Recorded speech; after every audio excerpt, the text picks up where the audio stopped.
इनका पहला नियम था कि यदि कोई वस्तु स्थिर है तो वो स्थिर ही रहेगी जब तक कि उस पर कोई बाह्य बल न लगाया जाए, और अगर जो किसी वेग से चल रही है तो वो चलती ही रहेगी जब तक कि उस पर कोई बाह्य बल लगा के उसको रोका ना जाए। तो यार देखो, इनका पहला नियम है, जब कोई वस्तु स्थिर है तो वह स्थिर ही रहेगी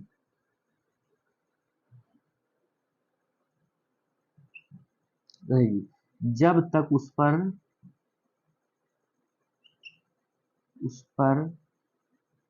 कोई बाह्य बल ना लगाया जाए। और यदि किसी वेग से चल रही है तो चलती ही रहेगी जब तक कि उसको रोका ना जाए, बाह्य बल न लगाया जाए। इसी प्रकार चाल में, इसी प्रकार यदि वह चल रही है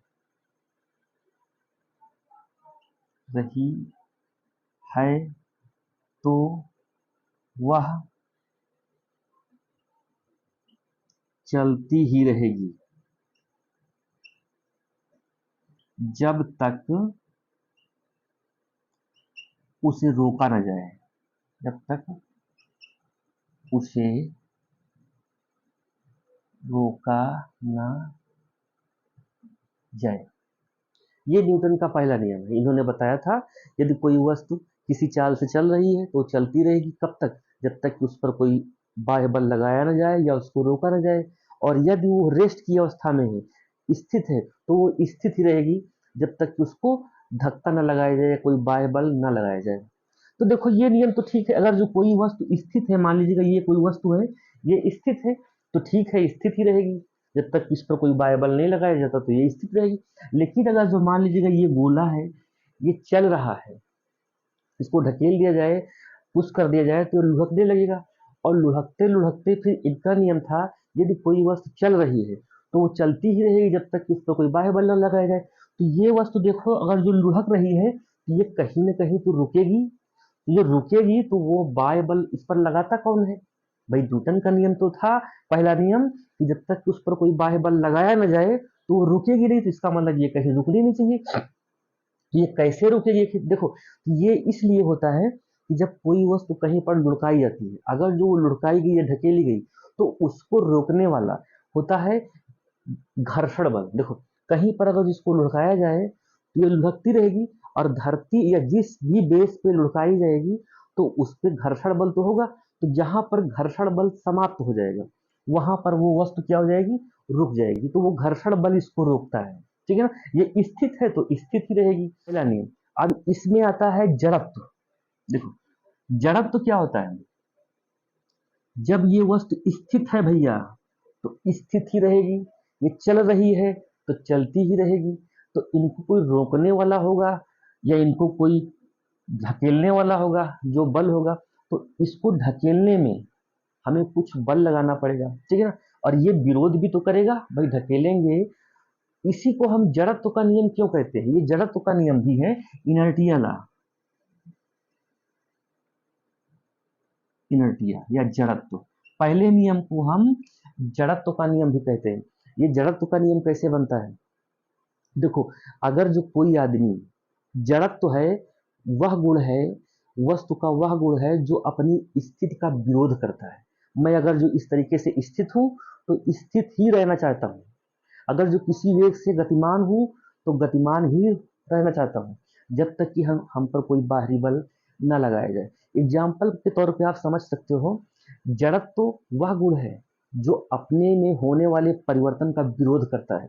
मैं अगर जो मान लीजिएगा कार पे बैठा हुआ हूँ और हमारा शरीर पूरा कार की वेग से चल रहा है, ब्रेक मारी जाए तो कार रुकेगी अचानक, हमारा शरीर उसी की वेग से आगे बढ़ना चाहेगा। तो इसलिए तो हम लोग ऐसे होते हैं, इसी को बोलते हैं जड़त्व। और जड़त्व तो डिपेंड करता है वस्तु के द्रव्यमान पर। देखो, अगर जो यहां से हम समझेंगे, जड़त्व, इनर्टिया, डिपेंड करता है वस्तु के द्रव्यमान पर। भाई वस्तु जितने भारी होगी, ठीक है ना, तो उसको बढ़ाने में हमको उतने ज्यादा तो बल लगाना पड़ेगा, यानी कि जड़त्व ज्यादा होगा, ठीक है ना। ये देखो, अगर जो दो गेंद है, एक गेंद हम ये मानते हैं, एक गेंद ये बड़ी मानते हैं, ठीक है ना। अब इनकी स्थिति में हम विरोध करते हैं, सॉरी, इनकी स्थिति में परिवर्तन करते हैं और ये विरोध करेंगे। ये है 10 किलो की गेंद, गोला कोई मान लेते हैं, ये है 100 किलो का। अगर जो इस गोले को हम ढकेले भैया, तो 100 किलो वाले गोले को ढकेलने में हमको ज्यादा ताकत लगानी पड़ेगी ना। भाई ये अपनी गति का विरोध करेगा, तो हमको ताकत ज्यादा लगानी पड़ेगी। देखो द्रव्यमान ज्यादा, ठीक है ना, तो जड़त्व भी क्या होगा, विरोध भी उतने ज्यादा करेगा, यानी कि जड़त्व द्रव्यमान के अनुक्रमानुपाती होता है। देखो जड़त्व जो है वो अनुक्रमानुपाती होता है, किसके, द्रव्यमान के। अनुक्रमानुपाती का मतलब ये है पिंड या गोला जितना ही बड़ा होगा वो विरोध भी उतना ज्यादा करेगा, यानी कि पिंड या गोला जितना बड़ा होगा उसको आगे बढ़ाने में हमको ताकत भी उतनी ज्यादा लगानी पड़ेगी। इसको कहते हैं जड़त्व अनुक्रमानुपाती होता है द्रव्यमान के। अब एक छोटा देखो, छोटा 10 किलो को गोला है, तो इसको ढकेलने में हमको कम ताकत बे करनी पड़ेगी, तो फिर क्या है, द्रव्यमान छोटा तो विरोध भी कम करेगा, अपने परिवर्तन का विरोध कम करेगा। ये देखो आसानी से ये बढ़ जाएगा, ये सिस्टम होता है। दूसरा सिस्टम क्या होता है, पहले नियम को ही, न्यूटन के पहले नियम को जड़त्व का नियम भी बोलते हैं। जड़त्व दो प्रकार का होता है, एक एक विराम का जड़त्व होता है जिसको हम बोलते हैं inertia of rest, inertia of rest. दूसरा होता है गति का जड़त्व, इनर्टिया ऑफ मोशन। ये होता है यानी कि विराम का जड़त्व रेस्ट वाला, इनर्टिया ऑफ मोशन गति का जड़त्व। ये अगर जो कोई वस्तु विराम में है तो विराम में रहना चाहेगी, गति नहीं करना चाहेगी। गति कर रही है तो विराम, गति कर रही है तो वो गति ही करना चाहेगी, वो रुकना नहीं चाहेगी। गांव में, ठीक है ना, हथौड़ी सबके घरे होता है, तो हथौड़ी कभी कभी ऐसे ढीली हो जाती है, ऊपर का पोर्शन ढीला हो जाता है जो लोहे वाला होता है, तो उसको कसने के लिए, बेट में कसने के लिए क्या करते हैं, पत्थर पे ऐसे पटकते हैं इस तरीके से, तो वो बेट जो होता है वो पत्थर पे जाके रुक जाता है। लेकिन जो बेट के ऊपर हथौड़ी होती है लोहे का ना, वो उसी वेग से गति करना चाहता है, ऐसे पटकेंगे तो वो उसी वेग से गति करना चाहेगा। हथौड़ी, ये लकड़ी का पोर्शन तो ठहर जाएगा, जाके सडनली ठहर गया, अब वो हथौड़ा गति करना चाह रहा, तो वो क्या होता है, उसी में जाके लकड़ी में धस जाता है। जैसे इसे पटकते हैं तो लोहे वाला धस जाता है, यानी कि कस लेता है। कुदार को इसे ठोकते हैं, उल्टा करके जब ठोकते हैं, कुदार निकलने वाली वायर होती, तो उसको उल्टा कर लेते हैं, अब उसको पत्थर पे ठोकते हैं, तो कुदार का जो बेट होता है वो तो वहीं रुक जाता है, डायरेक्ट रुकेगा, और जो कुदार है लोहे वाली में, वो उसी वेग से, जिस वेग से हमें ठोका है वो उसी वेग से चलना चाहेगी, तो वो क्या होगा, वो कुदार है वो बेट में जाके कसाव का रूप ले लेगा। ये होता है, ठीक है ना।